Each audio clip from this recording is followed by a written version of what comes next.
heureuse de pouvoir faire cette rentrée des entreprises en présentiel après une année marquée par le Covid. Grâce à la présentation du certificat Covid, les participants peuvent évoluer librement à l'intérieur de Palexpo.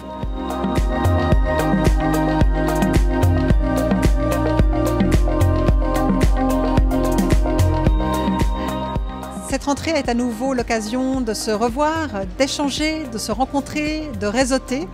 Il était temps. Déjà aujourd'hui, je suis très heureux d'être à nouveau ici.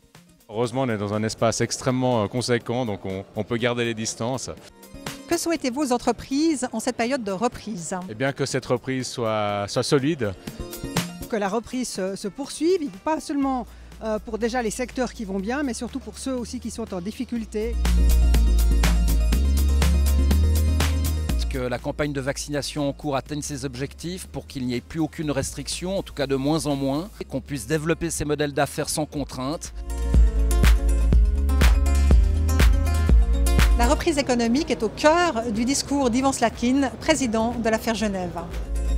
Tout doit être mis en œuvre pour éviter à nouveau un confinement ou la fermeture des entreprises. Il plaide en outre pour le développement de conditions cadres positives pour les entreprises, dont notamment une réforme de l'impôt immobilier ainsi qu'une réforme de l'impôt sur la fortune. La relance passe par le maintien de conditions cadres favorables à la création d'emplois, à la création de valeur ajoutée, favorables à la liberté d'entreprendre.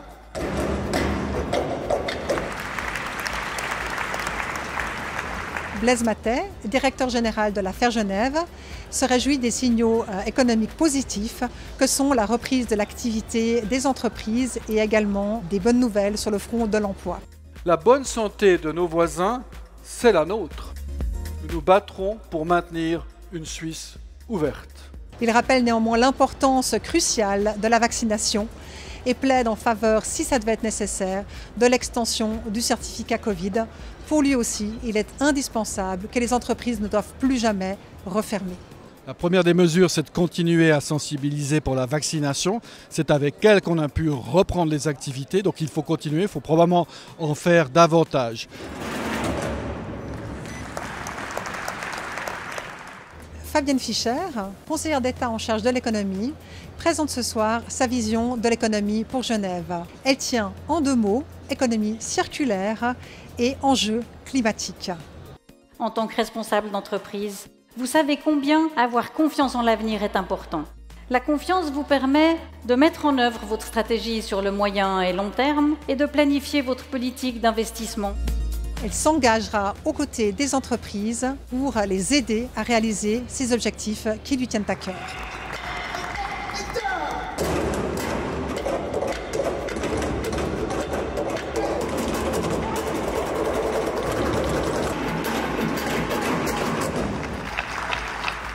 La SIEP, l'institution de prévoyance de l'affaire, fête ce soir ses 60 ans. Son directeur, José Agrello, rappelle l'importance du partenariat social sur lequel est basée cette institution de prévoyance, ainsi que les principes ESG, soit environnement, social et gouvernance. Comme elle l'a démontré au cours des 60 dernières années, la SIEP a su s'adapter. La SIEP a été lancée en 1961, soit plus de 20 ans avant la LPP. Quel visionnaire! Quels sont vos défis pour la reprise? Je dirais comme un réel défi aujourd'hui, c'est les matériaux et leur disponibilité, ce qui porte énorme pression tant sur les prix comme sur les délais que nous devons évidemment respecter. Les grands défis aujourd'hui, c'est pouvoir de re-rencontrer les entreprises qui ont été confinées pendant plusieurs semaines, plusieurs mois, les aider à retrouver une vie active. Les confinements successifs et la Covid ont conduit mes clients à utiliser des outils digitaux et nous sensibilisons nos clients sur la protection des données. La reprise, c'est un défi permanent. Les enjeux sont aussi les évolutions technologiques. Les défis pour la reprise, c'est tout le changement du système légal, notamment les APG Covid, où il faut courir après tous les changements légaux qui sont en cours. Je souhaite évidemment qu'on puisse repartir du bon pied et surtout que la conjoncture continue de s'améliorer.